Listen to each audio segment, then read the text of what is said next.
Would you please, I'm calling the meeting to order. Would you please call the roll? Commissioner Powell? Here. Commissioner Smith-Charles? Commissioner Erickson Galt? Here. Commissioner Spiz? Present. We have Commissioner Gershenson ex officio, she's just not in the room. Commissioner Taylor? Here. Commissioner Long? Here. Commissioner Markham? Here. You have quorum? All right. Let's all rise for the Pledge of Allegiance. I pledge allegiance to the flag of the United States of America and with liberty and justice for all. All right. And with that, we will move right into our budget presentations, beginning with item 4A, the Indigent Defense Services Budget Hearing. So, welcome. Thank you. Are you all by yourself? I am all by myself. All right. Introduce yourself. Yes, I am by myself. The floor is yours. And I'm going to use the handheld, hopefully, That's okay. as long as it's working. My name is Pete Mena. I manage the Indigent Defense Services Office, and so we manage not only the appointment of independent contractor attorneys, but we also manage the entire MIDC grant, which funds the Public Defender's Office. So although the Public Defender's Office is sort of a subset of this presentation, all of their funding comes through our office. So we are funded by a mix of state grant and county general fund. The general fund is our local share. That's the money that we have to kick in by statute every year. And we also have one employee who is a general fund employee. That's about $125,000 with salaries and fringes. This is our expenditures slide. Essentially, this is almost entirely our local share because that's about $1.8 million. Prior to FY23, it was recorded in a different place in the budget, so that's why you see that major spike right there between 22 and 23, and then from 23 on, it's essentially stable. That local share number only changes by 3% or CPI, whichever is less, and it does not compound, so it always resets back to its original number. Similar slide here, and similar explanation for why there's that spike in 23. These are our positions. I did put a note on this slide because the two that are showing vacant, that was as of this report being run. Those were actually two summer law clerk positions that have now been filled. So we actually have no vacant positions right now. So the way that this was explained to me, because when you see that 0% of revenue is made up of grant dollars, that can be very confusing because we are almost exclusively grant funded. But this is the explanation for that. The grant, the local share is budgeted from the general fund, and then the state grant dollars are budgeted as non-departmental. So we as a department don't actually get any revenue, and that's why that's a 0% number. 92% of our expenditures are state grant dollars, and these are the positions that are fully grant funded. I already explained our local share, but this is what it is. Again, it's always going to hover at that 1.8 million because it does not compound, so it can only go up a certain amount, and then it's basically maxed out. So this year we are facing a very uncertain grant process because of the state budget. We initially proposed a $21 million grant. That was our grant request. The state budget, as you all know, is not finalized. The MIDC, I think, is very concerned about how much money they will be getting in their budget. They don't know what that number will be yet. And so they've come back to most of the systems in the state and said, you've got to make some significant cuts in your budget request. We have made cuts that, and you can see here on this slide, only 29 systems out of 120 were approved at the June MIDC meeting. And so we have made some cuts to get that number down to about $18 million. I am not confident in that number. I don't know that that's going to be enough money, but the state is legally required to reimburse us the next fiscal year if we do overspend on indigent defense services. They do have to reimburse any overage. So we'll see how that shakes out. We are slated to be on the September 12th MIDC meeting agenda. So I'll be here tentatively at the September 10th finance meeting. I'll be presenting again on our grant, and we're very hopeful that we'll be approved on September 12th and that we're not pushed to October, because certainly the farther off the state pushes this, that delays hiring for the public defender's office, and we are planning to hire 5 more attorney positions this year. And we want to do that as soon as possible, but that may get delayed depending on the grant process. I'm not going to run through all of these numbers specifically because you've all seen this PowerPoint, but I do think that this slide is important. This shows all of our employees that are funded by the MIDC grant. So we have 10 people in my office. We have 2 people in pretrial and justice services that are funded. We do fund 1 corrections deputy position. And then we have 12 attorneys in the public defender's office, 9 support staff in that office, and 2 summer law clerk positions. As I said, we're going to try to add 5 attorneys. We will add 5 attorneys. It's just a question of timing on when we'll be able to hire them. And by adding 5 attorneys to the public defender's office, that should allow them to take about 20% of our overall caseload, with the rest going to our independent contractor roster. I do mention this, of course, every time I come to finance, but just as a little bit of background, our system, when I use the word system, that means the courts that Oakland County funds. So because we fund the 6th Circuit Court, we cover all the felony cases, no matter where they are in the county, every felony. And then we also fund the 52nd District Court, the 4 divisions. And so that means we are responsible for appointing attorneys for all of the misdemeanor cases in those 4 courts as well. So the non-52s, 47th, 46th, 50th, all of those district courts have their own small system to manage their misdemeanor appointments. This is the category where we're going to see probably our most significant cuts from the state. This is our what we have to pay to our independent contractor attorneys. And we've seen a move to really sort of try to tighten up those numbers, which is completely understandable. The problem for us is that this is the first year where all 9 MIDC standards have been in full effect. And so it's very difficult to accurately predict how much money you're going to need when, prior to this year, some of those standards weren't in effect and we didn't have to comply with all of them. And so I see FY26, the upcoming year, as being crucial to our ability to really help predict how much money we will truly need for these attorneys. And as I said, this is where we saw most of our cuts requested by the state.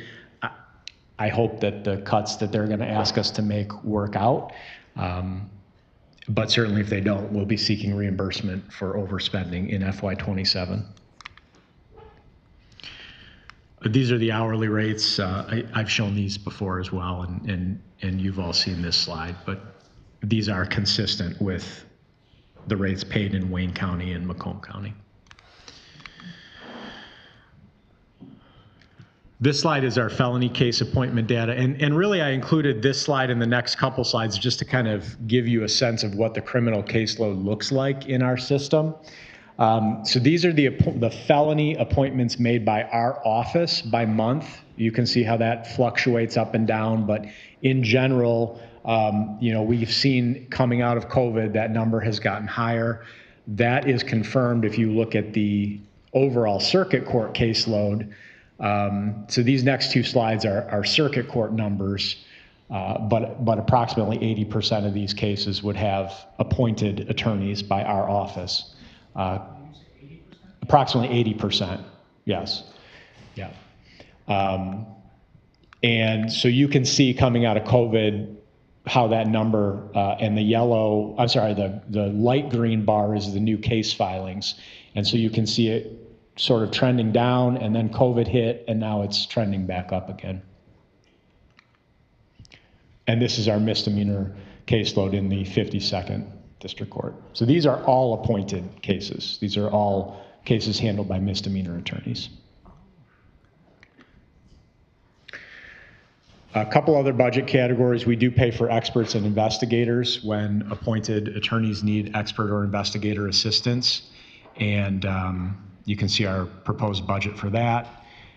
This slide shows our number of requests and dollars committed to date. So we are seeing significantly more requests, and I just ran the updated numbers today. We're up to 95 investigator requests approved for the fiscal year at about $147,000 committed, and then experts were up to 169 requests and $470,000 committed.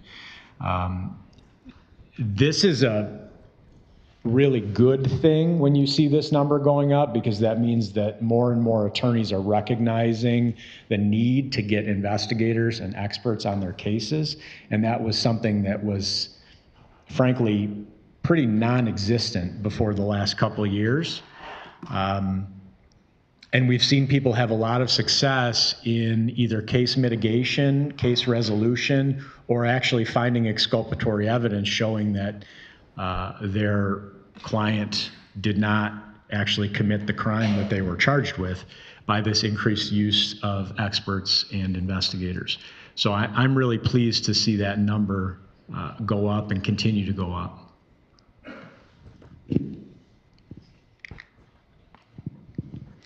We do have a budget category for contracts. This primarily consists of case management software, legal research software, and then we have some software that helps the public defender's office with the transcription of digital evidence. We have a contract with the Oakland County Bar Association. One of the MIDC standards is that all attorneys have to take 12 hours, at least 12 hours of continuing legal education every year. We provide that through the Oakland County Bar Association, although they are certainly allowed to take classes other places, but we provide it through the OCBA. It's provided free to the attorneys. So we get the money for that from our MIDC grant, and then we have a contract with the OCBA to provide those continuing legal education courses. We also have some money that is allocated to the Criminal Defense Attorneys Association of Michigan for conferences and things like that. And then finally, our supplies category. You can see the total number is about 1.1 million, but the vast majority of that is our indirect costs. So we've tried to make a very conscious effort with the MIDC over the last couple of years to utilize the Maximus study that the county gets every year, and also a few things that internally we don't necessarily classify as indirect, but for MIDC purposes is indirect. So that's things like the quarterly maintenance charges that we pay for our computer systems. That's things like our telecommunications, our cell phones. That's things like building space allocation and the B&L fund. So we have worked very diligently with fiscal services to capture all of those costs and make sure that all of those are included in our grant requests so that we are getting that reimbursement from the state for that money. That is a very high-level overview, but we do get in a little more detail in finance when we come for grant acceptance, but I'm certainly happy to take any questions. Well, thank you very much. I will open it up to the commission. Commissioner Spiz. Thank you, Madam Chair. Just some basic questions while fiscal looks up some things for me. Yeah, it's on. It's not close enough. Clemis camera replacement. It's kind of surprised me seeing it on here. Yes. Is that just something you covered for the grant for Clemis, and it just gets transferred in? How does that work? Yes. So there are 6 cameras in the Oakland County Jail that were originally set up. It used to be that when a person was arraigned, they did not have a lawyer. So they were just on their own in front of the judge. One of the MIDC standards was to provide a lawyer at every arraignment. As part of that, we had to have a way for those lawyers to communicate with clients in custody prior to the arraignment. That's when these camera systems were first implemented in, I believe, 2018 or 2019. And now those cameras have to be, so those have been MIDC funded since their inception. And now, according to Clemis, they're at end of life and need to be replaced, and we've built that into our grant request to replace them. Okay, I'm still confused on how they're tied to Clemis, though, being what you just described. Well, my understanding is that they're tied to Clemis because Clemis is the entity that has the oversight of those cameras. That is, in terms of managing the back end of whatever software is used to run the cameras, the maintenance of them, the upkeep of them, all of those things, that has been a Clemis responsibility. Okay, and maybe it's a bigger question I'll have for, we have to go back to IT or somebody else, and maybe even Clemis. What else is Clemis responsible for relative to cameras? Because we have cameras all over the place, the courtrooms, Yes. jails. How is that broken apart? Which I'll have to ask that separately, but okay, thank you. Yeah.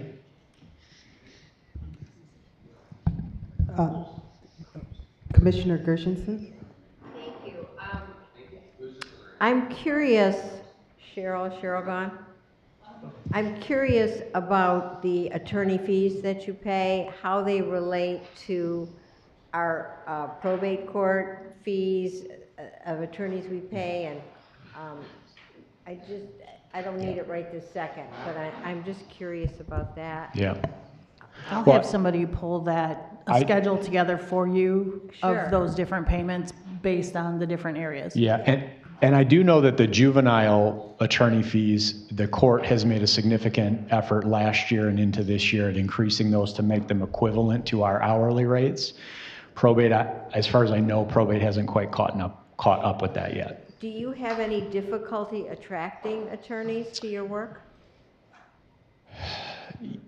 Yes, I mean, I think that there are always hesitation. What I think we have trouble attracting is people who truly want to do it full-time as an independent contractor.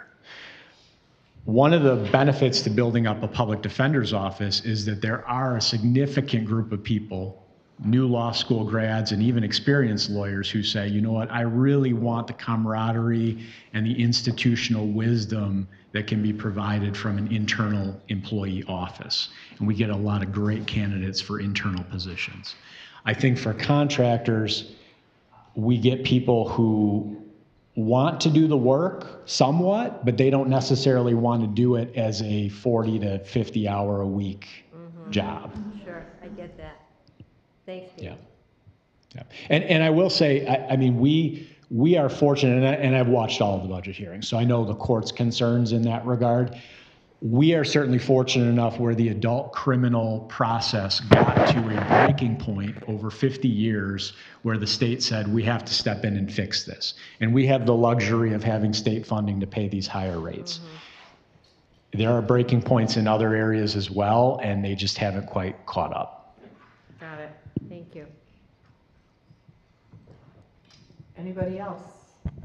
I have any questions for this group?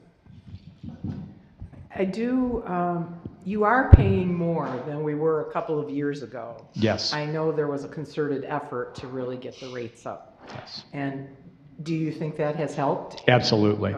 We have seen people who, a lot of our capital level attorneys, so life offense cases, murders, armed robberies, that kind of thing. Our biggest competition was the federal court because the federal court hourly rate has always been good. We have seen people who left our system to go practice in federal court, now that our rates are back up where they should be, have come back. So that just is a direct, tangible proof that these rates are helping. Good, good. All right, well, if nobody else has any other questions, this is the shortest budget hearing we've had so far. Thanks very much for coming in today. Thank you. It's because you had Thanks such a for all your work, comprehensive Pete. presentation. That's right. You guys are doing great work. I'll take it. Yeah, you do great work. You did come prepared and it made our life easy, so thanks very much. Thank you. All right, that is the Indigent Defense Group. Next up, we We'll have a 2-minute recess. we will have a 2-minute recess so the staff can.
Okay, we're going to move into our second budget hearing for the day, and that will be facilities management.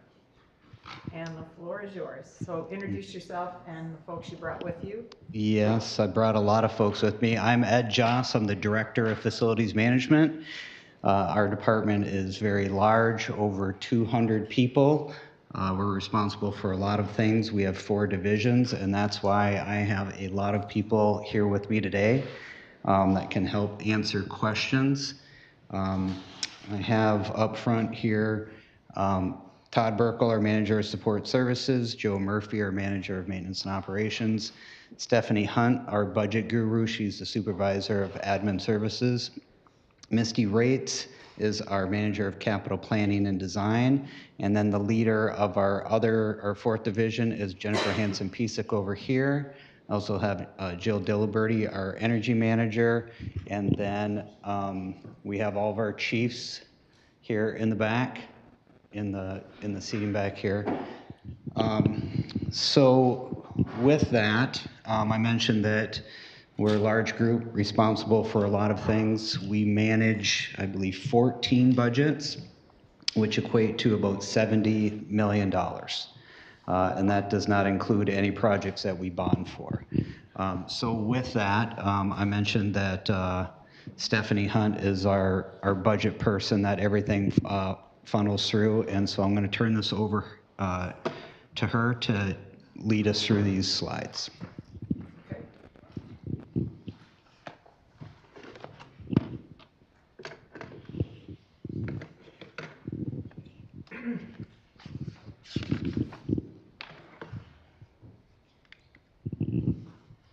Ed already kind of gave an introduction to this, but we're going to first go through our general fund section, which has facilities administration, facilities planning and engineering, capital planning and design, and a large portion of support services.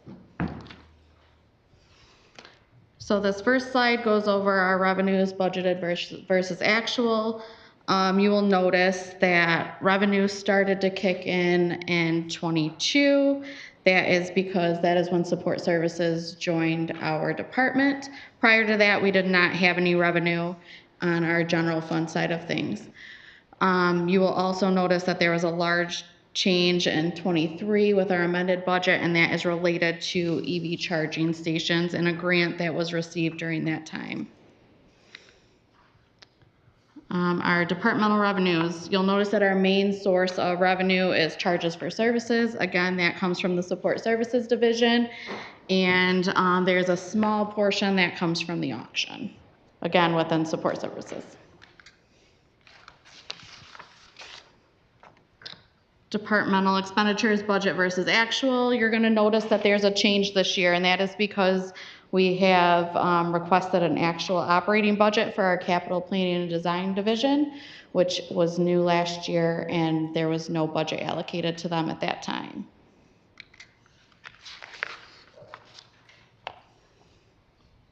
The largest departmental expenditures that we have is our personnel for all of our general fund areas. Other than that, we have some minor operating expenses and internal services. Again, there's increases this year with the operating budget for capital planning and design, which will support the upcoming capital improvement plans. The number of positions has been pretty consistent since fiscal year 23. That's when there was the addition of support services, and since then our position count has been pretty stagnant. We have a few position vacancies that we've been filling, and we'll continue to work through that. Facilities management, for the general fund side of things, there is no grant funding that affects our budget.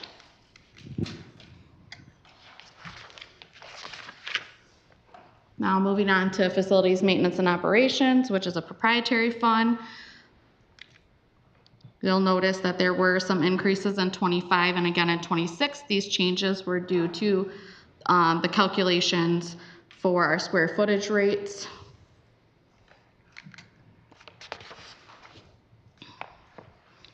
You'll notice our biggest source of revenue is our charges for services, and you'll also notice again that increase in 25 and 26, and that is because we moved from a 3-year average of actual costs to, or moved from a 5-year average to a 3-year average for our actual costs, which drive our square footage rates.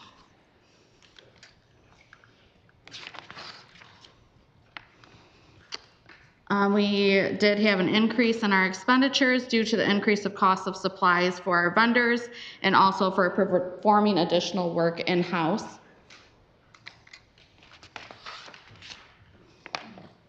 Again, our largest expense is our personnel, and almost all staff within FM&O belongs to one of 3 different unions, so we have to make adjustments following those union contracts. Currently, we have a few vacancies within FM&O due to retirements, and we're actively working to fill those positions as we speak. Again, facilities maintenance and operations is not impacted by any grant funding. We do not have any grant funded positions. It is all made up of dollars based on square footage rates for actual services charged. Moving on to motor pool. Nothing major here, just a steady little increase based on actual revenues for service and increased services that they've been performing in-house. The highest revenue for the motor pool fund is obviously charges for services. This is them taking care of all of the fleet for the sheriff's office, all of the county services that we provide as well. Expenditures have increased over the past few years. Again, that's related to the economy and increases in charges for supplies for them to be able to make repairs.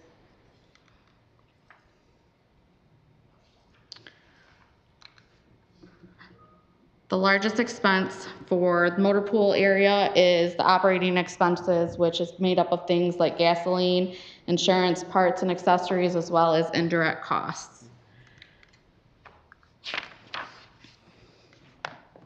Again, just a few vacancies that they're actively working to get filled. And again, no impact by grants for this division of facilities management. We just wanted to share with you the mission and vision of our department so you can see how these items are reflected in our budget requests. So the mission for facilities management is to responsibly support Oakland County campus community by delivering the right services, equipment, and space to all. And our vision is to seamlessly and safely provide Oakland County campus community an inclusive, sustainable, and efficient work environment. Behind the scenes, our strategic goals are driving our budget, and those goals are maintain and enhance our safety practices for our workers and the safety of the built environment for our community, improve stakeholder satisfaction through operation efficiency and enhanced service delivery, develop a capital improvement program that supports the vision, mission, and goals of the county, promote diversity in our operations, contractors, and vendors, create an environment where everyone belongs and is welcome and part of the team, decarbonize county operations by 4% on average per year, and enhance the natural and built environment on the county campus. That is it for our presentation, and we will take any questions. Okay, thank you very much. I'll start with Commissioner Taylor. Thank you. Please don't leave out. My questions were on the goals that you just was talking about. You told us those are great goals, but you didn't tell us how you would plan to achieve any of those. So my question was specifically on the decarbonization, since that's one of the higher ones, that since it's a 4% goal per year, how do you? Yeah, so we're working obviously very closely with the Office of Sustainability, and we're achieving that 4% through several different means, right? One of our biggest contributors is our buildings, and then next our vehicle fleet. So we've been working on a transition plan to transition our fleet from what it is today to carbon neutral, and then cleaner energy in our buildings, cleaner mechanical systems, investing in solar, those types of things.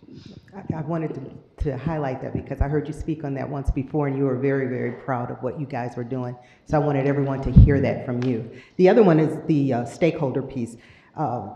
What strategies are you planning to implement to measure and to improve the stakeholders' satisfaction with what you're doing?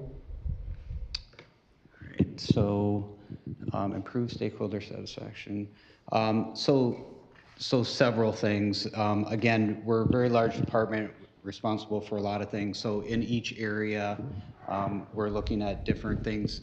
You know, some of it is technology using software where we can, receive requests, and once we have requests, how do we execute those requests? And then also just putting together preventative maintenance type programs to avoid even having to have those stakeholders reach out to us when things happen. But through, you know, just reevaluating our processes and trying to take advantage of softwares that are available. Thank you, thank you. Thank you for sharing those goals. Commissioner, I think I was going to call on Commissioner. Okay.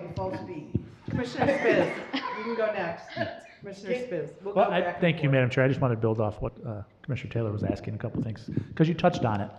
But I know in one of my questions to the sustainability team was relative to the new electrical contract with the solar company that we have approved through the Board of Commissioners, supposed to save us roughly $12 million over the next 10 years, I believe. But is that in this budget? Because if you look at the electrical services on page 375, that number stays flat. So I'm just wondering, when does that take effect? When do we start seeing benefits? When do we get there? Yeah, 2026 is I think, the contract that you're referring to with the solar. Yeah, so it starts next year. Yes, Or- 2026, yep. So is there a reason why that number doesn't go down then? Right, it says at 2.574 across the board. Page 375, if you're interested in looking. Line item 730562. 375, yes. Electrical service. Yeah. I'm assuming that's for power. Big book, of course. Cheryl, you got your book? I think you need to see the line. Oh, no, his team over there, I didn't know if they had the big book. Well, something else that might be, but we're not paying. I can just tell you, Commissioner, that because we don't know exactly what the savings is going to be, and also given the federal environment with some of these paybacks for some of the sustainability stuff, I think that we just kind of left it there and we'll see where we end up, and then we'll adjust the budget accordingly next year. Because this was something that we were looking at. It's now come to fruition when it got passed last year. As sustainability said, it would take effect in '26. So we'll start seeing those in January, and we'll adjust the budget accordingly at that point. Okay, so Because we'll start seeing it. it's easier for us to lower that expense than try and find the money to put it back in if we miss the mark. I understand that. We did make a minor reduction in it, though. Okay, and then, Yeah, and sorry, Go just want to ahead. mention too, so it starts in June of '26, Okay. so almost So we won't see it till next- halfway through the year, so not a fiscal full. year full 27, year. Yeah. okay. So my other question, which I believe Chairman Markham would appreciate, from the EV charging stations. Are those tied in here anywhere under a certain item? And they might be under capital to a degree. Where do we see those items? And So EV charging stations, we have around 8 or so going in soon. I think the majority of those were funded with grant dollars that we received. okay, And then the plan for the larger master plan of EV charging stations, we're planning in the bond. all right, so then I have another question, just because I'm more personally interested. Do we charge the employees to use those, or are they being funded by the county? Yeah, so Brian over here has his hand up, and I have another So- reason I'm Mr. asking for that Leffler, outside of you this, wanna answer from a that personal question? perspective, but As Mr. Josh said, we, for the new facilities downtown, in the parking structure, for those who recall, 2% of the parking spaces in the parking ramps are for EV purposes. As it relates to the point of sale type system for charging, there's going to have to be some type of rate, i.e., especially if they're inside the ramp. That has not been determined yet. And then we would have to certainly work with Jill and others to find out what is the rate cost for, say, power going into downtown Pontiac or elsewhere. okay, fair answer. And last thing, there are also going to be EV chargers next to the new office building, which is on the east side of Judson. So there'll be a flat lot there if you saw on some of the renderings, but there'll be spaces over there too. So And my other question, we have had discussions about getting some of the historical costs for the EV charging so that we can make sure that we're doing an appropriate charge for those. No pun intended. And then the last thing too, if an EV charger station was funded by a grant, we don't cost recover that component. It's just the power. which is fair, which I can understand. I'm more, which kind of leads to my other question is, how are we tracking the power usage for each station separately from our overall electrical power? Do we have special meters on each one so we know what the EV charging stations are Yeah. using? Charge I know. point Yeah. tells you how Yeah, much you yeah, charge. we have charge point stations which tell you how much Each is being station is used and what pulling? your cost is, right? You gotta get on the mic. Yeah, go Hi. So yes, we will have charge point charging stations, which is a system that will be able to charge it for us or track it for us. So we'll be able to then subtract that out from the total usage also to find out, what the costs are. Okay, thank you. I'll just I have share a more, little. but I'll I'll just pass. share a little tidbit. I have an EV myself, and I installed a charge point station at my house. And every morning I can wake up, and it will tell me how long my car charged for, and exactly how many dollars and cents it cost me for that charge. Perfect, thank you. Is that it, Commissioner? Okay. Commissioner Powell? 2 questions. What are y'all doing to promote the diversity in the operations contracts, and then what have y'all done to do that? Or is that something y'all working towards to do better? Both. We're working, to be better, but, our team's also been working with the procurement department. Okay. Yep, on ways to reach out and get more interest from diverse companies. Okay. And just making sure that the language in our RFPs and RFQs promote that, and then actually finding ways to reach out to companies. Good. Okay, that's great. I love that. And then when or what's the timeline behind you all starting to talk to commissioners in regards to our capital improvement program? So the capital improvement program, we will be coming soon. I don't know if you're referring to the large capital improvement program above and beyond our normal annual, but I guess if you want to split it, we need to, but I'm just, whenever. Yeah. I just know this is a discussion. We did we know we almost at about $1 billion Yes.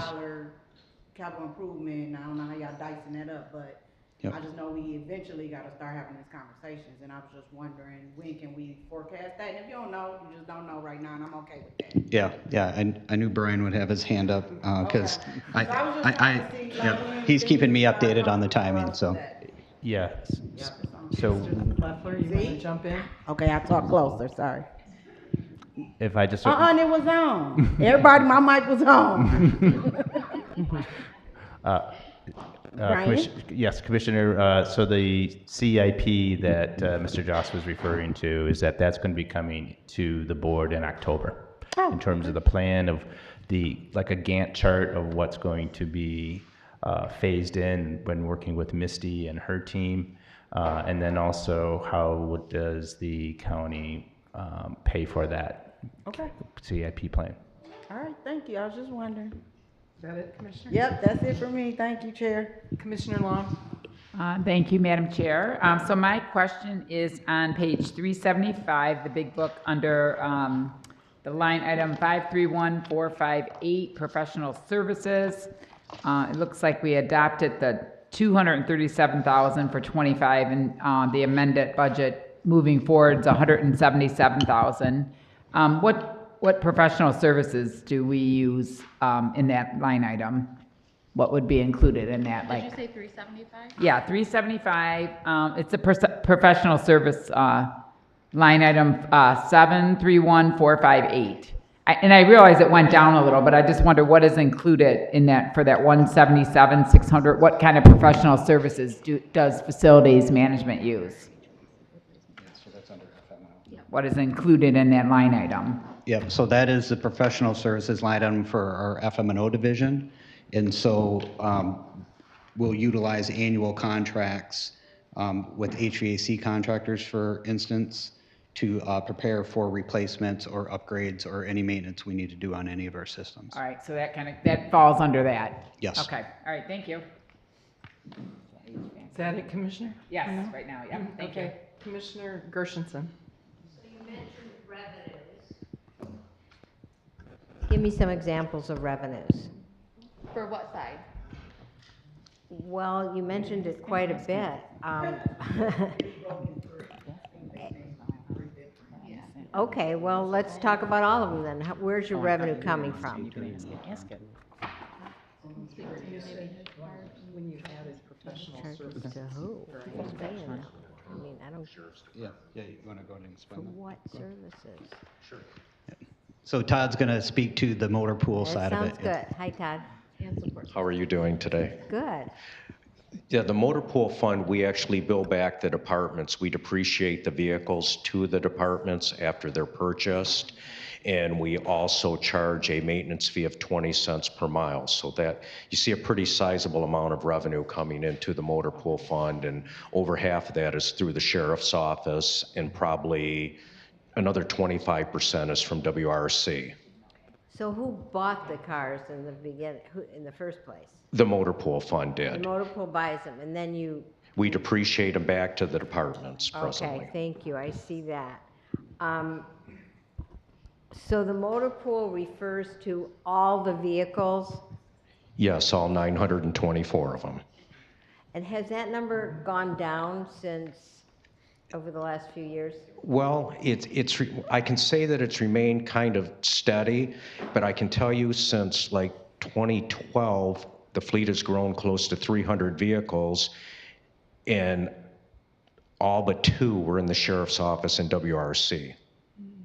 All but 2? Yes, so Wow. those areas have contracts for their growth. Okay, that's interesting, and I remember there was some discussion years back about who takes home the vehicles and how you add on, you know, that mileage for the worker from here to their home.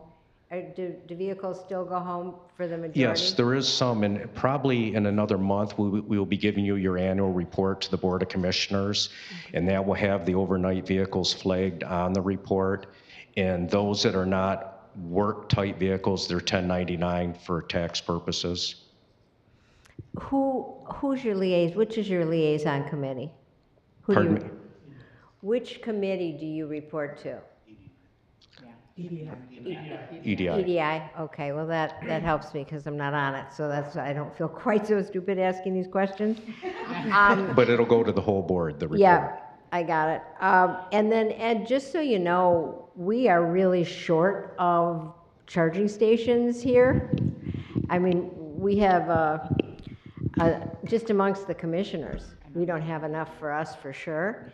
And I was wondering if there's any sort of mechanism that could be built into ChargePoint, or if they have it, to let you know when your car is fully charged, so that maybe the person could go out and move it and let someone else in, if there's any thought to that. Yeah, so a couple of responses to that. I mentioned earlier, we are very soon, like in the months of September and October, having more chargers installed.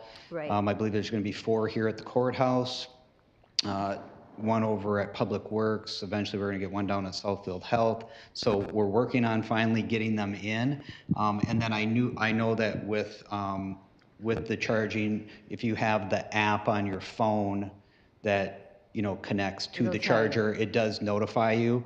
And then if and when we do get to a situation where we're charging for the electricity, I know that many of them, if you sit there beyond like a 90% charge or a full percent charge, you get this astronomical charge to your account, which encourages you to unplug and get out of the way. Yeah. Well, that's good to know, because I was even thinking in some of the correspondences that go to employees to alert them that when your car is fully charged, move it and give Yes. someone else a chance.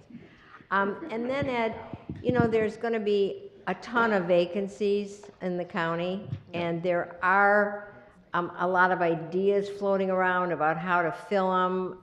So I just want to be sure that's on your radar. There's been discussions with a lot of different groups, including the 52nd courts. And then just yesterday, the whole issue of perhaps affordable housing came up with a lot of the vacant buildings. So I just want to make sure that those topics are included in your discussion about repurposing some of our buildings. Yes. Yep. Yeah, so just so you know, succession planning for facilities management is very much on our radar. Top priority, been working with HR on what we're going to do internally moving forward, prepping people, but then also taking into account, like you said, the environment to support that too. did I see Cheryl had her hand up? Yeah, Commissioner, I just wanted to address your question about the revenue. So the FM&O fund is separate from the general fund, and that's where the bulk of the revenues come. So we take all of the costs, it's an internal service fund. We take all of the costs that it costs to run the entire campus, and then we apply that cost to the departments based on square footage of their office footprint, and then those departments pay FM&O back for all those things. So there's electricity, heat, and utilities, maintenance, all of those things are kept track in this particular fund, and then it gets charged to the other departments, and that's where the biggest part of the revenue, you'll see it's like $32 million for this particular fund.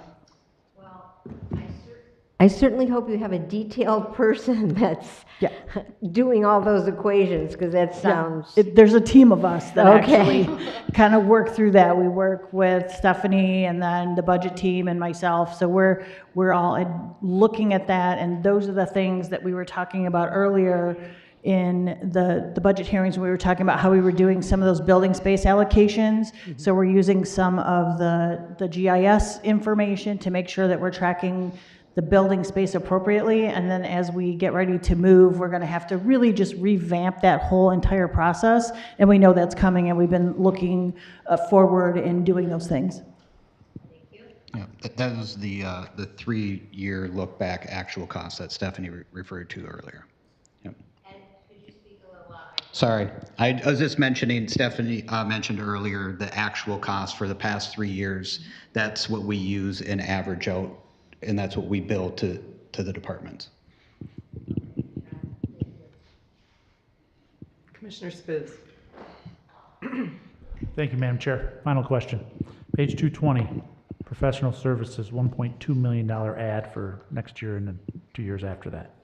I have a guess, but I just would like to confirm what that is. Yeah, so that is for our capital planning and design group, and that is to, pay for professional services. 220.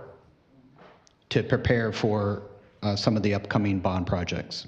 Some of the assessments that we've been mentioning at committee. Yep. That will fund those.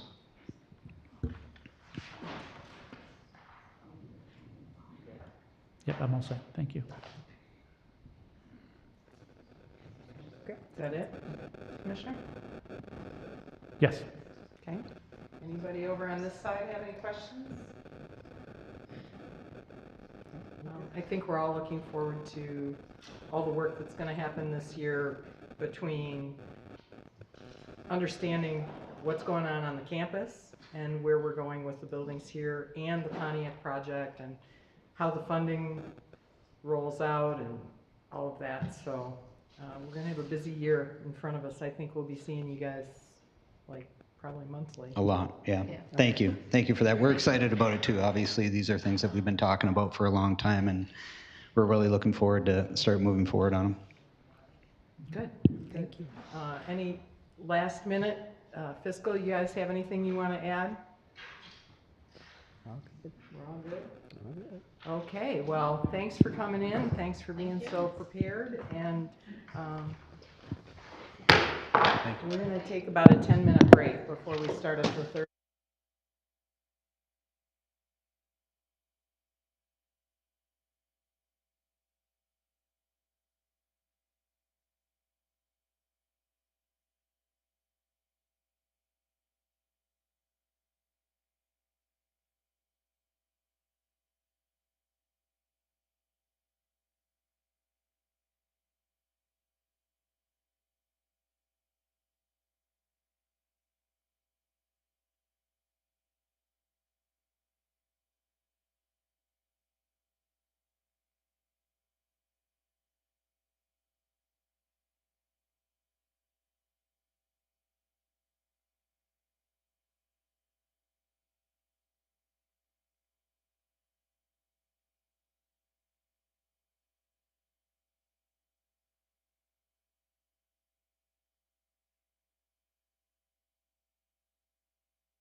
Continue our budget hearings for the Board of Commissioners today, and up next we have the prosecuting attorney.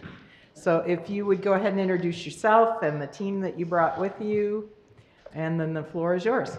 Sure. Good afternoon. I'm Karen McDonald, and my team is Betsy Haig, David Williams, and Justin Davis. Same old fabulous four that show up here every year. So I think Betsy is going to start.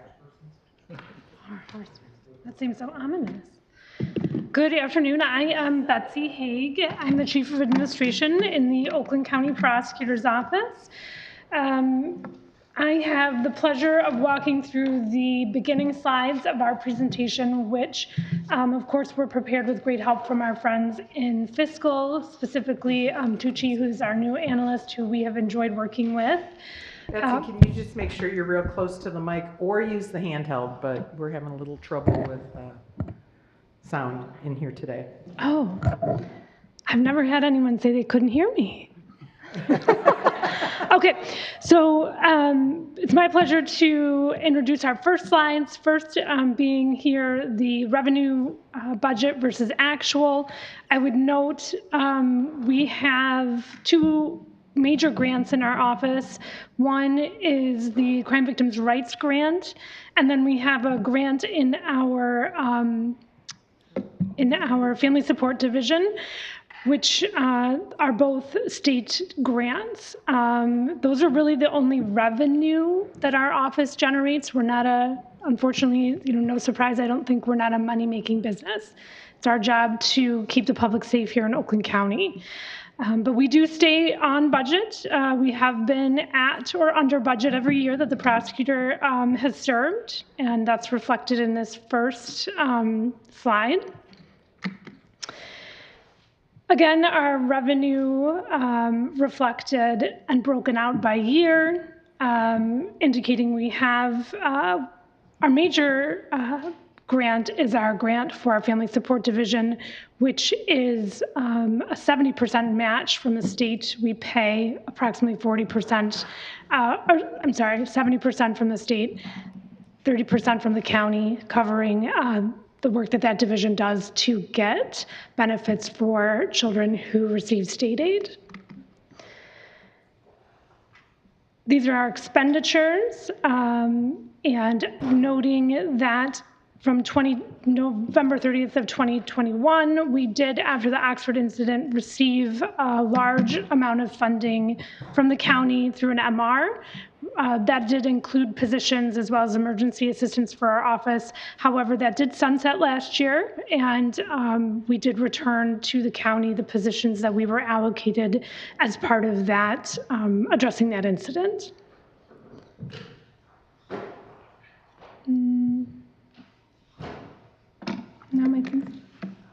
Sorry, now it's not working. I should have brought my own computer. Okay.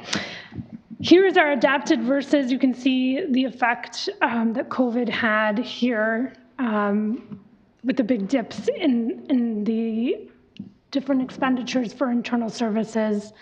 Total expenditures, again, were on target with regard to the budget that was adapted by the Board of Commissioners. Our personnel positions as adapted.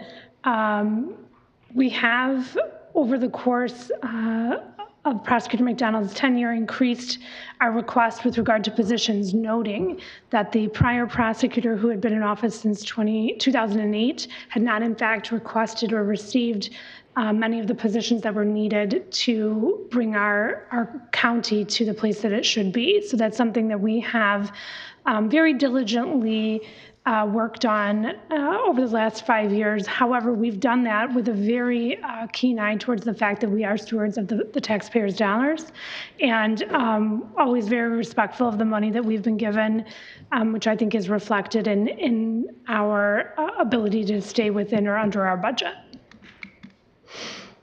And then finally, this slide was amended, and I believe you have the amendment, the numbers on here, but the impacts of grants on our budget, as I said, we do have those two grants that fund our Family Support Division and our victim services section, and those two do feed into the 72% of revenue budget is made up of grant dollars. And that's because that's the money that's coming in. 33 full-time positions. Those are largely housed within our family support division because our our victim services section, only portions of the positions are funded by the grant. None of the positions are fully funded by the grant. We did have a position within that division that was added for purposes of the Oxford shooting, but we did give that position back at the end of the year, and through retirement, we were in fact able to keep that employee on, which was a real bonus, as she is a very good victim advocate. Now we're going to move to our requests for this next fiscal year budget, which mainly impact our trafficking unit. And I'm going to turn it over to Prosecutor McDonald. Thank you. Just to remind everybody, when I took office there, and for decades before, we had the drug trafficking unit. And in the 80s, when the whole country was prosecuting a lot of drug trafficking, and with the legalization of marijuana and the climate changing, most importantly, that the rise in human trafficking and that it intersected with drug trafficking. So that small unit was dealing with both of those kinds of cases. We then began to see, just like the rest of the country, once there was more awareness, that there was pretty violent and serious crime around human trafficking. And what we would traditionally call prostitution and treating victims like they're criminals, prostitutes. We started as a whole country and law enforcement specifically realizing that these are people who are true victims, and this is not consensual in any way. And so we saw a huge rise in trafficking cases, but they would come to us in ways that were not intentional. For instance, there would be an armed robbery or a sexual assault or a violent incident, and when you start investigating the underlying details of that, were that there was trafficking going on, which is young, mostly women, vulnerable people, being totally and utterly controlled financially and physically and mentally by a trafficker who is making a lot of money by facilitating hundreds and hundreds of encounters which are advertised online and keeping most of the money. These people are often violently abused, they have no ID, they have no money, they have no resources. And this has gone on right underneath our noses. I want to point out that, just to name a few, those of you know because we've harassed you via email and calls about attending our training. And I specifically didn't come to this board and ask for money for that training, even though technically it was a law enforcement training, but I did that only because I wanted to do it as quickly as possible. So we identified somebody in the country that two of our people had gone to this training, and he was just excellent. And it was a whole new approach on how we investigate these cases. So I just used our own training budget, was able to secure a venue, and there were over 300 law enforcement officials there throughout the whole county. And that was state agency, federal agencies, and our local agencies and sheriff's department. That was completely hosted, 100% organized by my office with the help of Cindy Brown. Some of you attended a portion of that. And what's really, I think, the most poignant data point here is what happened after this training occurred. But specifically, well, you see here, before the unit, there were 5 cases in 9 years of human trafficking charged.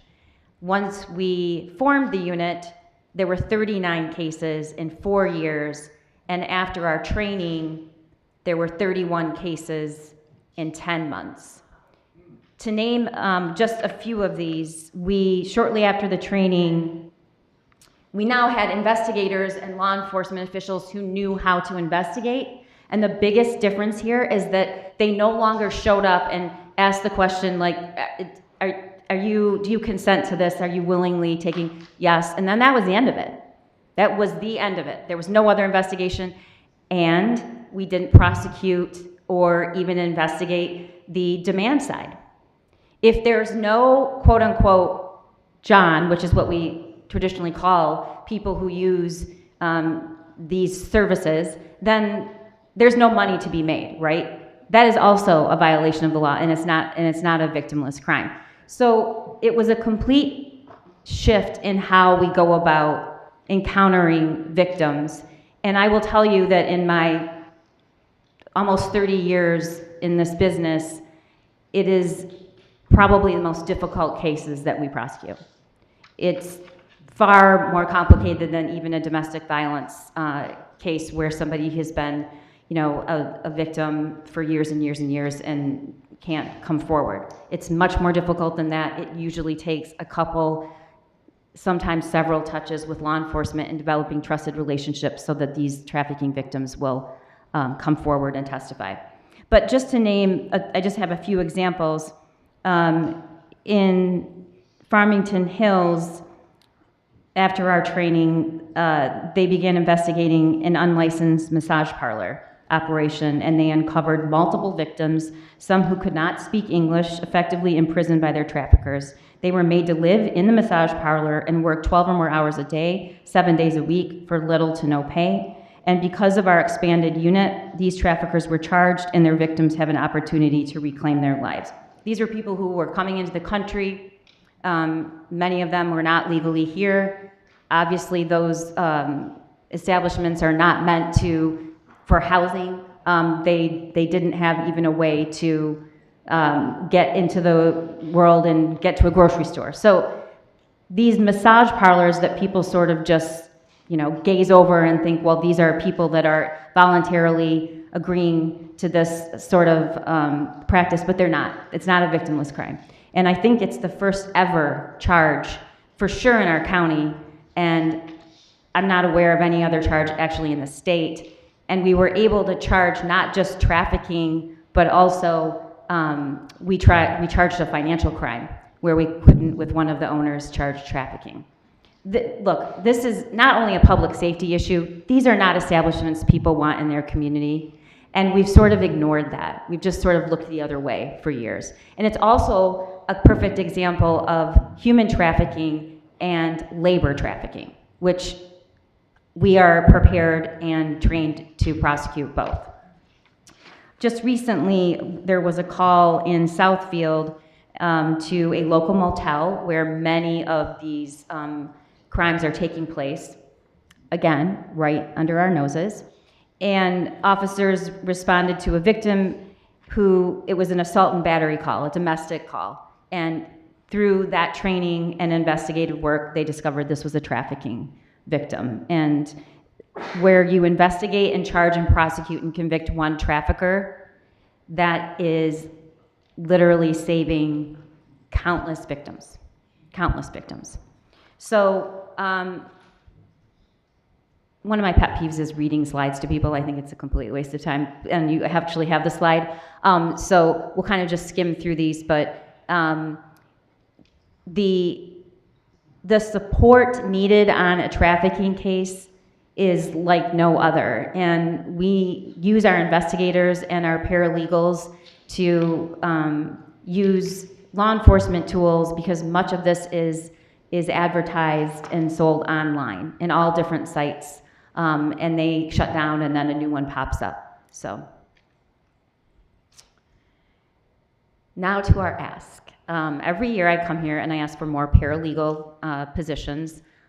I've rarely been successful, but I just want to say for one more time, if we're concerned about cost, the most cost-effective way to help me do what you want me to do is to provide us more paralegals.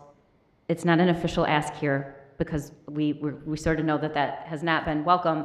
But I'm going to continue to maintain that we can pay paralegals and in a much cost saving for the county to do work that we do not need lawyers to be doing when we should have lawyers who are in courtroom preparing for cases and litigating their cases.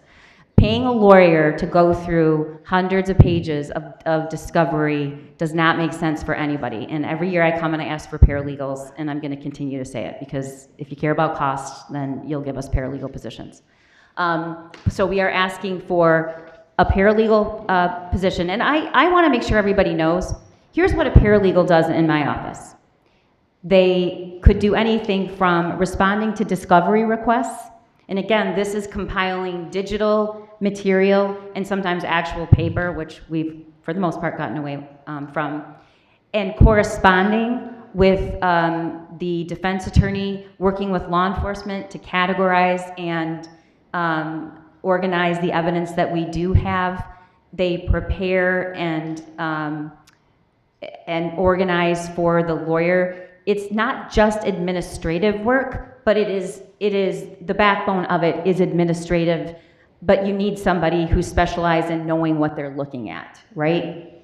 And it's a game changer for prosecutors and any lawyers. This is the model used in the private sector all the time. When I was in private practice, they would absolutely not want one of their lawyers copying discovery and spending hours doing that, because my hourly bill rate was much higher than a paralegal, and it doesn't make any sense for in a business model.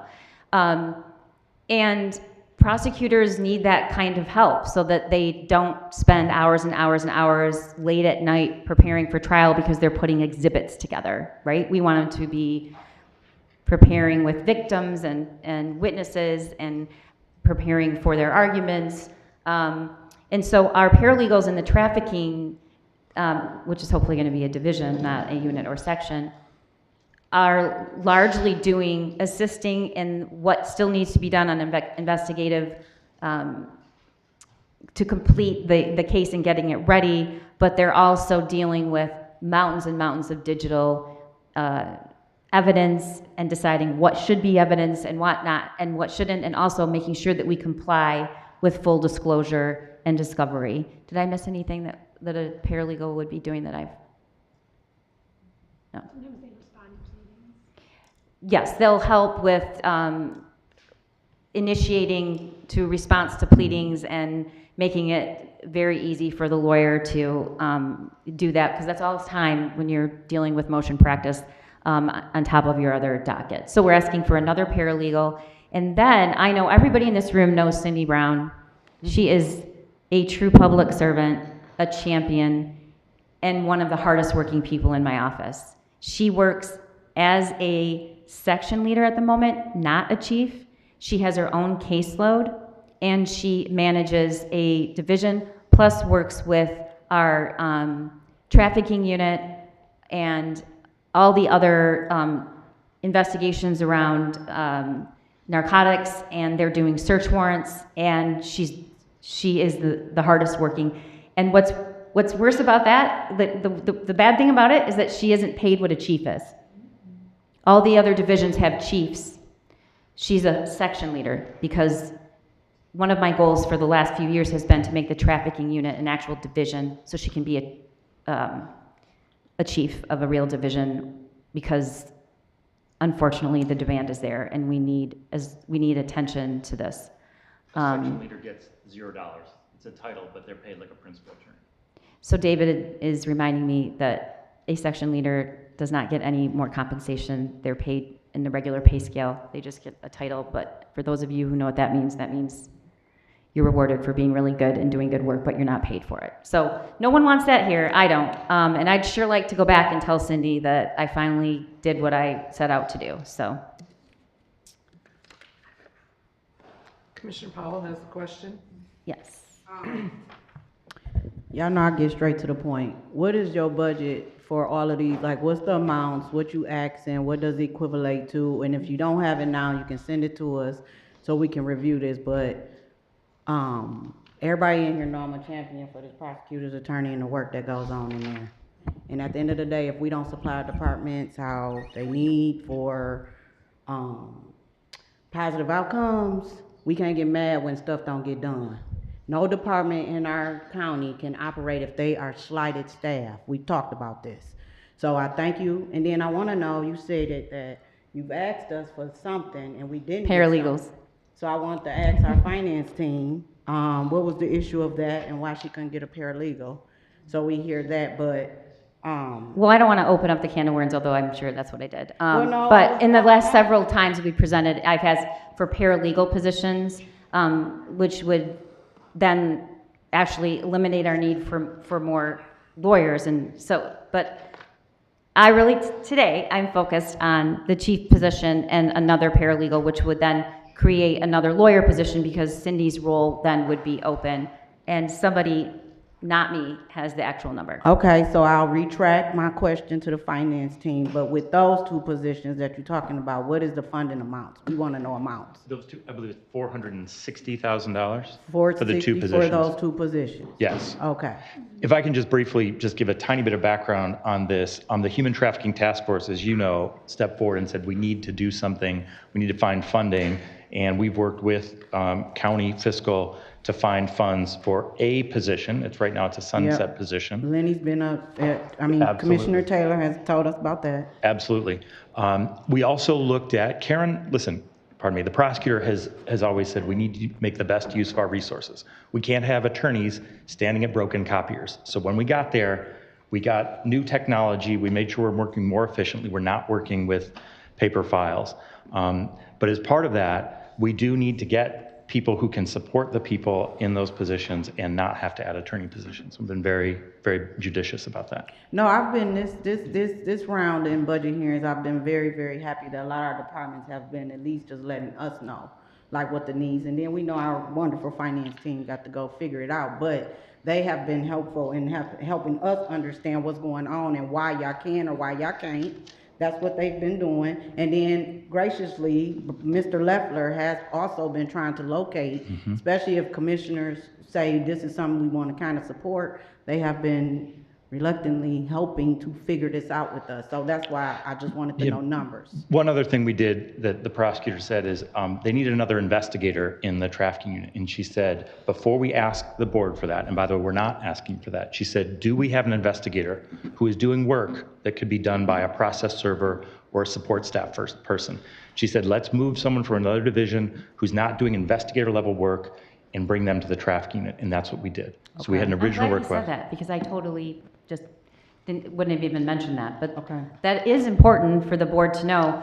I am usually the one that says, okay, before we go out and ask for more things, let's see if we can reallocate our resources so that we don't have to ask for more. But even if you reallocate, are we still paying them people? Because again, we don't like to pay people for the work that y'all know what I mean, you just said it. So at the end of the day, I'm just trying to see if that's being sufficed, is that taking care of that? If so, that's good, but we just are encouraging you all to just let us know, like, what is needed. And then our finance team, literally, at least with us, have been kind of successful with working with us, so.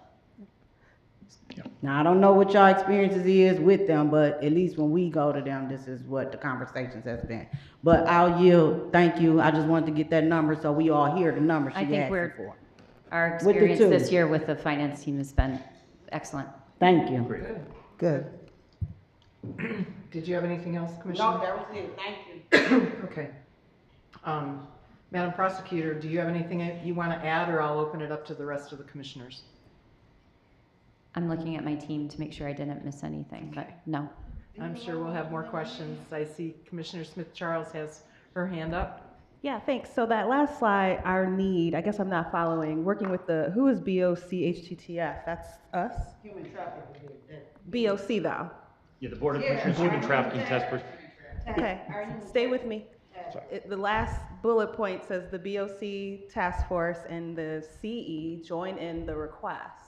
So it sounds like you're already getting a paralegal and a chief position created. Well, this was just to carry through to October first, and then we added, hopefully, that was one of my questions, is that in the budget for 26 through 28? Because we talked about that. Yeah, so it just reads as though our county executive and us are already in favor of it and that this is ready to go. So I just wanted to make sure I was clear. Yeah, and I think you're 100% correct. And what Commissioner Powell is asking for is exact ask with exact funding. So we would know what you're looking for and the amount, what it's going to cost us to fund that. That's what's necessary for us as the board to have. Great. So, So it we sounds need like that. you might be able to go back today and tell that fine I'm- lady. I'm hoping. I think Betsy wants to clarify though. Yeah, please. Yeah, I Betsy, go ahead. think just to make sure that we're clear, the Human Trafficking Task Force worked with us with regard to a position that we have already been granted and found funding for a finite amount of time. Yes, which began in FY25. We are asking that the Board of Commissioners supports our request for a new chief position, a new paralegal position in fiscal year 26, and the BOC Human Trafficking Task Force supports that request, that we come through the budget process and request those positions. It's our understanding that the county executive also supports those requests, but those are not things that have happened Those yet. aren't finalized, but in our effort to do this the most efficiently, we check and we want buy-in and engagement before we come. Yes. So, but I would hope there isn't going to be any objection to it, but. I'm just a little bit confused though. So is that 400 and some thousand in the budget for next year and after that? It's not. It's not in the book yet. I think Brian maybe can speak to that. That's correct. They're not in the book because we were working on this after the task force created the one position beginning in FY 2025. It almost working with the prosecutor's office, we had to recalibrate going forward for 26 and thereafter. And so with the chief and the paralegal that will then have the division or the unit that they have in the prosecutor's office will have a chief, 2 prosecuting attorneys, and a paralegal if the Board of Commissioners approves these 2 additional positions going forward.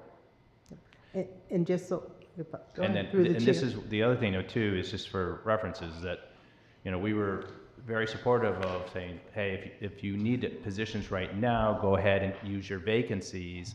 Fiscal will stand with you at the end of the table so that you can focus on human trafficking, and then we'll backfill additional positions because they still, at this point here, it says 14 vacant. We'll support you so that you can keep moving forward on your efforts of filling positions, because there are vacancies could actually be those coming and going. There could be just attrition. Yep. And through the chair, I just wanted to let everyone know that we are working with fiscal and leadership, and I have already put that request in. I just needed the job titles to go along with it.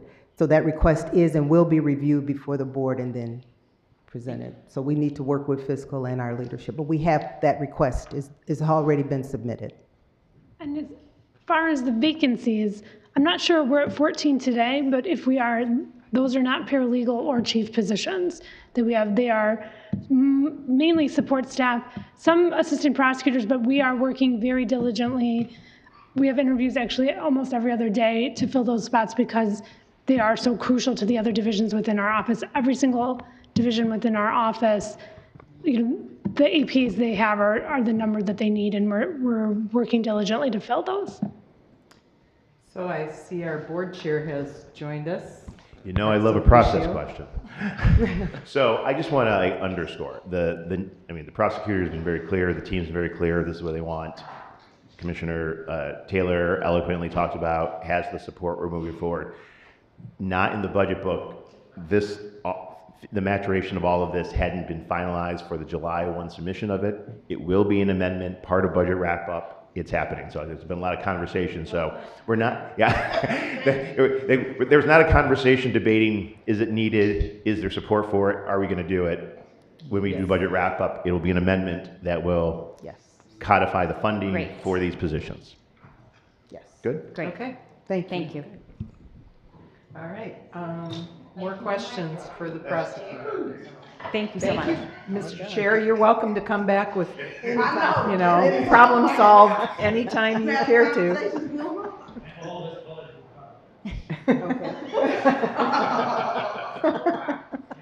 All right, who has more questions for the prosecuting office? Mr. Spiz? You know you gotta hear them. No, I'm all set. Fiscal answered all my questions before the meeting started, so I'm set. good. Thank you. Pack up and run. Yep, I'm out of here. Thanks, guys. Commissioner Erickson Gall. Thank you, Chair. Just a question on the grant-funded position. Is that a state grant or a federal grant? There's state grants. Okay. And are we concerned about that? I mean, obviously, we're all concerned because they're still it comes trying to down figure through- out their budget in Lansing, but. We are worried. We get the money through the state, but it comes from federal VOCA funds. That includes Okay. that. So it's absolutely, there are Michigan crime victim rights funds, but absolutely we're concerned about that. All right, and do we have our plan B for how we're going to deal with that if, They're worst not- case scenarios? They don't fund positions fully. They're portions of positions. Oh, so They don't fund positions fully. They fund portions, fringes, things like that. We do have, a little bit of room, as was indicated, through attrition within our personnel budget. But of course, like everyone else, we're watching it closely and trying to be responsible about hiring and things of that nature. Okay, yeah, because that was what I was gonna ask, because you had a large number of positions, and I was thinking, are they all fully funded with a grant? The Family Support Division, but that is a state grant. It's not federally impacted. Got it. Okay, good, thank you. Sounds like you're on top of it. Wonderful. Thank you, Commissioner. Anybody else with any other questions? Commissioner Powell? I just wanted to make note while we're asking that, I don't know if y'all know this, but because of the climate in federal, we're just trying to keep in touch with all of our departments because we're trying to we want to protect home first. So if we can, please let us know ahead of time or whenever y'all know so we can try to help in that issue space if it comes up. And then also I just wanted to say that as you were talking about the paralegal need and stuff like this, our own attorney, that's a commissioner, and Erickson go, thank you. I turned around and I said, is that true? And she said, yeah, that's stuff that they would need help with. So thank you, and that's just more support for you. Thank you. Thank you. We are definitely keeping our finger on the pulse of the chaos going on in Lansing and in Washington. Thank you. Thank you. Thank you so much, everyone. I really appreciate it. Thank you all. Thank you. All right.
All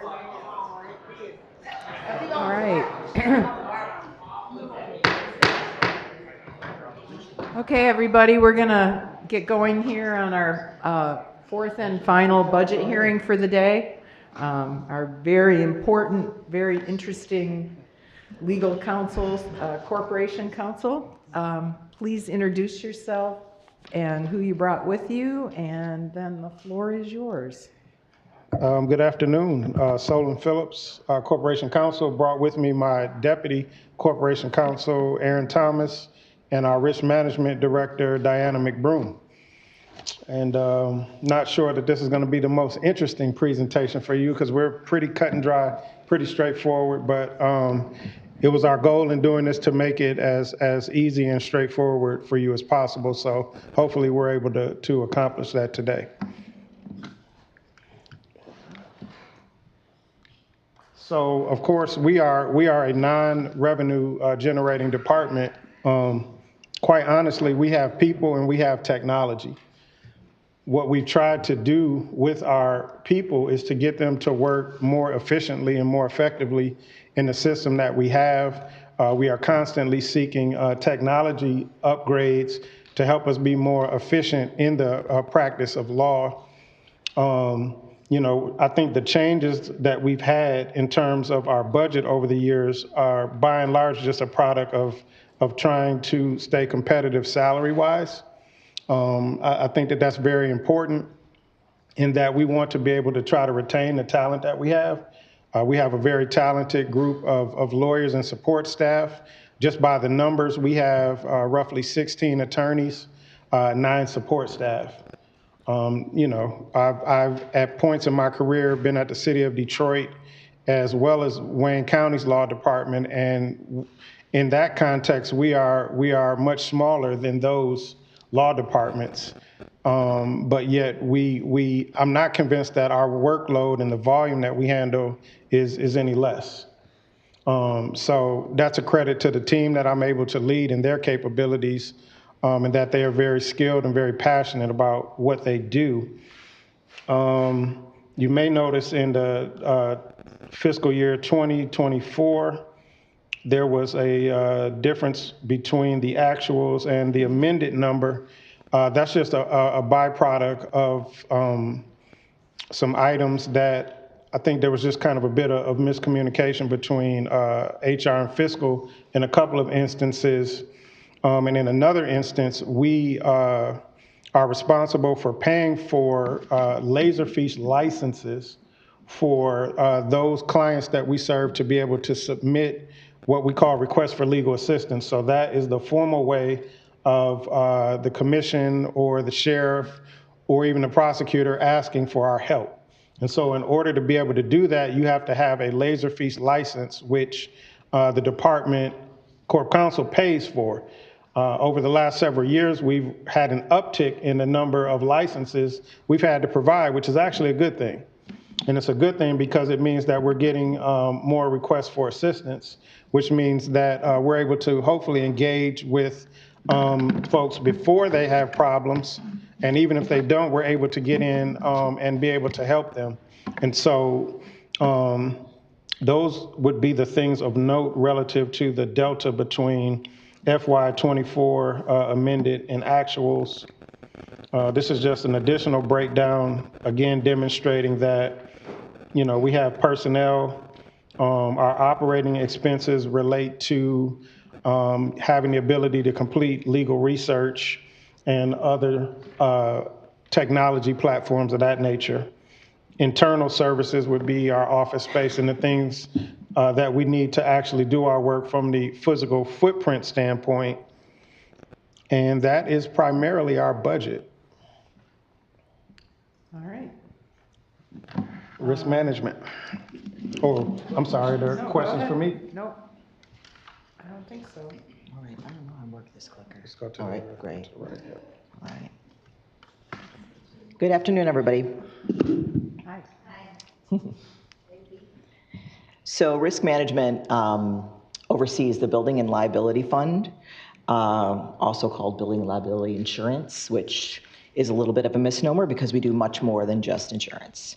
So You can see that for the most part, recently, the B&L requests have been fairly flat. The change between FY '23 and '24 was that we were attempting to sort of right-size how much we will be paying out in claims.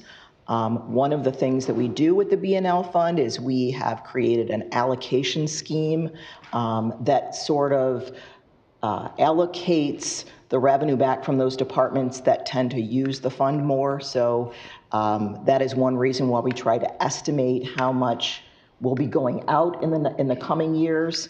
And you can see we've put that at 15 million for each of the coming years.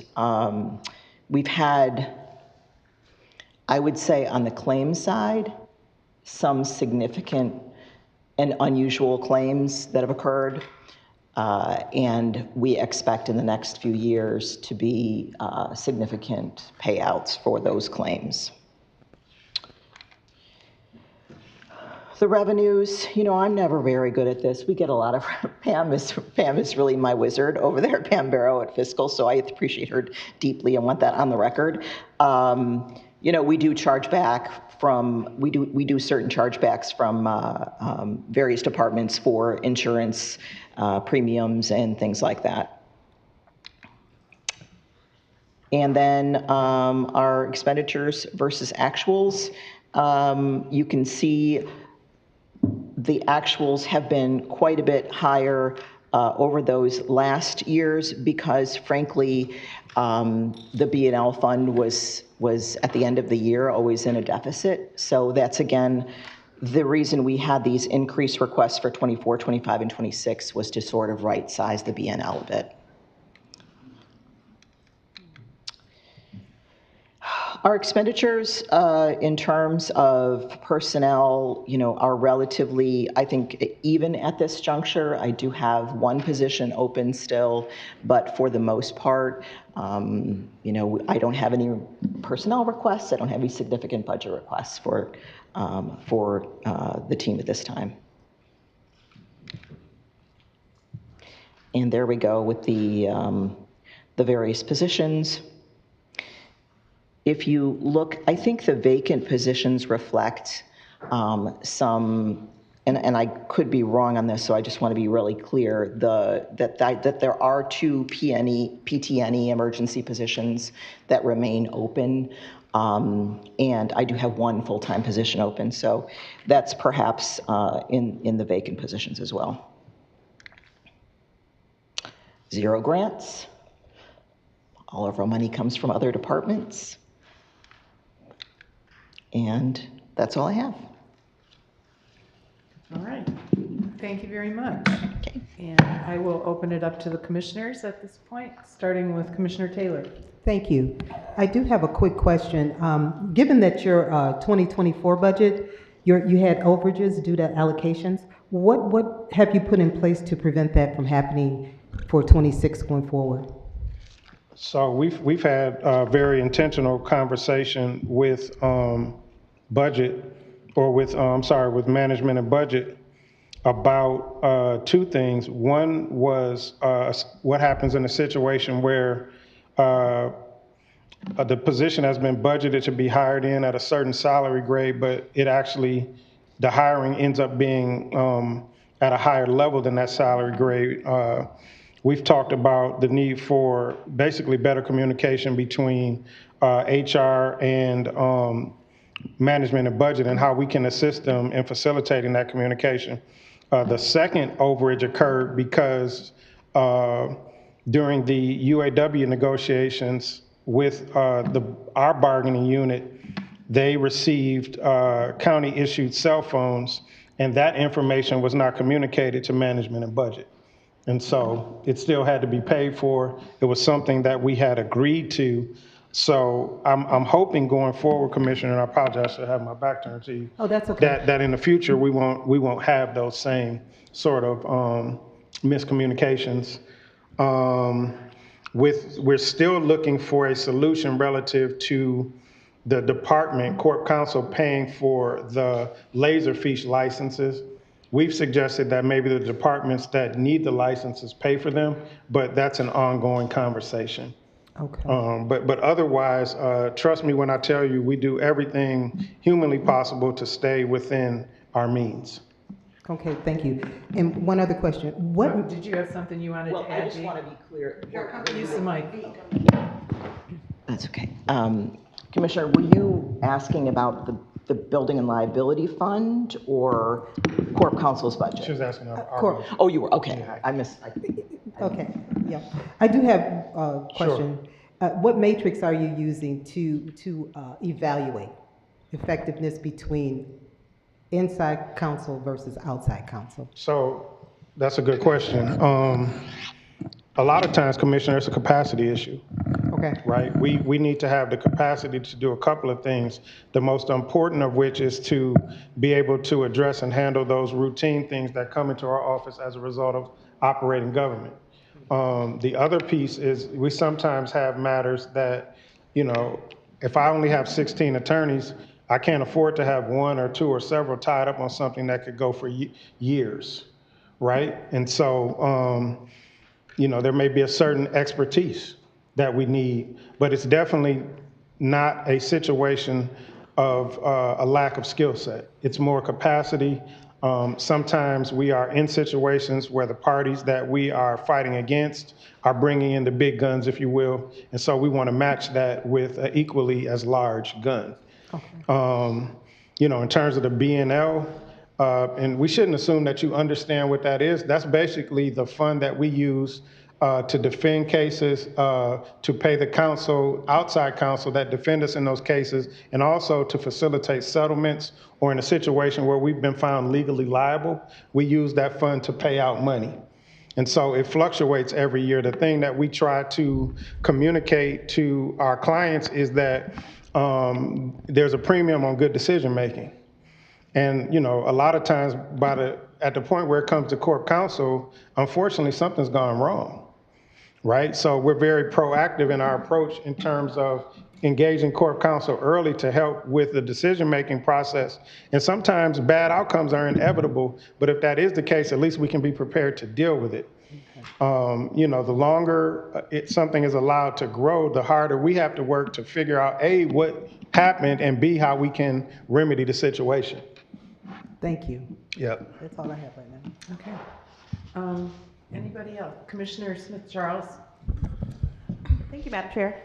Hi, Solon. Good afternoon. Do you recall middle cities from our time on school boards? Does the county have something similar to a middle cities? Like a risk pool? Yeah, and perhaps this is a Diana question. I don't know that there's a risk pool that exists for counties or municipalities. Typically we are self-funded, and then there are some additional umbrella coverages that we take out or that we secure. But I think it's, and the risk manager's right here, so if I'm out of school, come tap me. But it's usually what our tolerance is in terms of how much of the risk we want to take on versus how much of it we want to maybe place somewhere else. It's probably something that Matt, M&B can speak to as well. Thank you. So that's been a segue into, I don't know if you buried the lead, but I could have sworn I heard you say that there were things coming down the pike that are going to cost us money. And I just wanted to make sure that, we didn't miss that, it didn't go over any of our heads. But do we have the ability to cover that? That's why I was asking about a middle cities. Is there an entity a risk pool? But it sounds like I'm not sure exactly how middle cities functions, It's a risk pool for members our school districts. They join and they and it's kind of like a collective. The problem is we would be the biggest one in the pool, right? We'd be the biggest fish in the lake,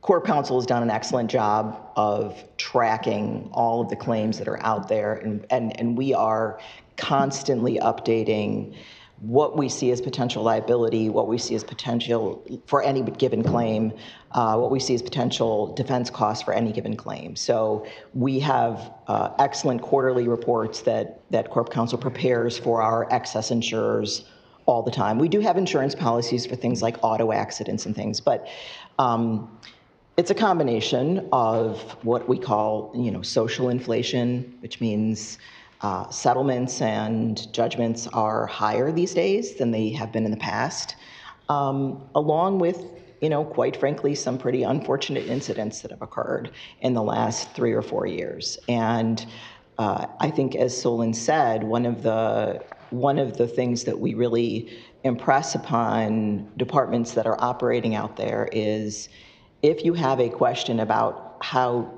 a policy, procedure, et cetera, engage Corp Counsel so that at the front end, we're not building up years of making mistakes and then all of a sudden it kind of comes to fruition.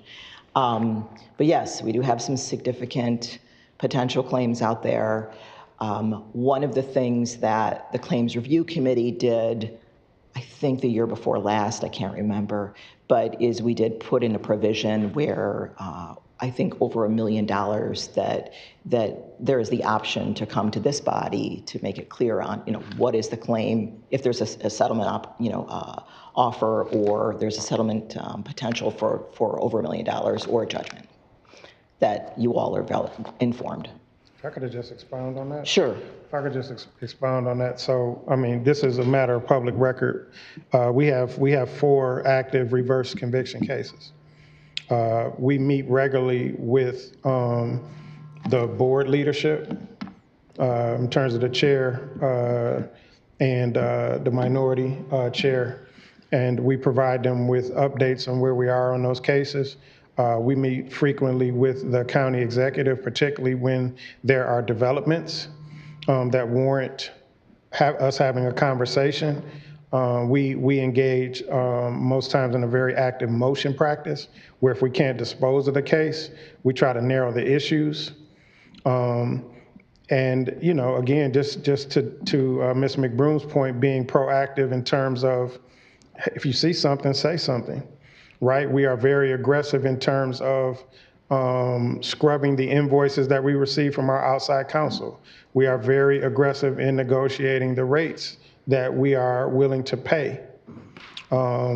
We are tweaking our internal operations to try to get more out of the attorneys that we have, right? And so, we're doing everything we can to try to manage the risk, if you will, because Corp Counsel, like risk management itself, we're risk managers. And we're having forward-leaning conversations with the county's fiscal team so that we avoid a situation where anything is a surprise to them or us, and the Board of Commissioners for that matter as well.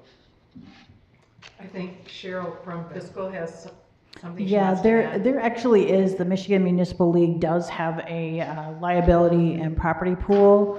It goes back several years, and they kind of take anything that gets unspent and redistribute it in the form of a rebate back to CVTs. The only problem with joining something like that is that it wouldn't start until we joined. So any of things that come up that were from prior years, we would still be self-insured. I don't know if we've ever looked at that, but that is something that Michigan Municipal League does have, that a lot of CVTs take part in. And the formula for payback for money that doesn't get spent, it has to do with like your longevity in the pool. So communities that have been in it for a long time are getting a big rebate back on that stuff if they're not spending it. And I just want to also acknowledge that, we work together with Corp Counsel at the very least once a year when we're talking about the ACFR, and have conversations about, what those future liabilities could look like. It's part of the conversation with the auditors, and it is, we're very careful about tipping our hand and making sure, but we are familiar with the ones that are on the horizon. Good feedback. Anybody else have any questions? Oh, yeah, Mr. Spitz. Commissioner Spitz. Oh, yeah. Sorry. Thanks, Madam Chair. Simple question, and you can just get it to me later. Because the chart that you showed has the head count at 36, but between risk management and Corp Counsel. Can I get a breakdown of how they're different per budget? Because each budget has a different number for salaries. So what number goes into Corp Counsel and what goes into risk management is really my question. My math is about, let's say, 16 plus 9. 25. So that's 25. We have one open position for an attorney, and we have a part-time position that we are also trying to fill. But other than that, it's a pretty tight ship within Corp Counsel. I have 6 and one full-time. Okay, thank you. I have two part-time that are filled, and then 2 emergency part-time. Thank you. It was easy. That's it, Madam Chair. Okay, anybody else? Seeing none. Well, Awesome. thank you for coming in today. Yep, and thank you. thanks for your presentation. Yep, thank you. Thank you.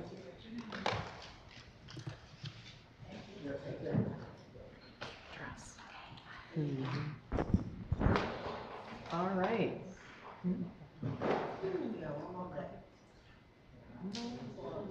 Yeah, you used to. Yeah. Yeah. Okay. I think, let's see, now we have a public comment, right? So that was our last hearing for the day. Next up, we have our public comment for today, which anyone from the public that wishes to address this committee, the time is now. We'll give you 3 minutes if you come to the mic at the end of the row down there. I don't see anybody moving as if they want to come talk to us, so I will close public comment. Is there any other business? Seeing none, I will call us adjourned until tomorrow at 1 o'clock. Thanks, everybody.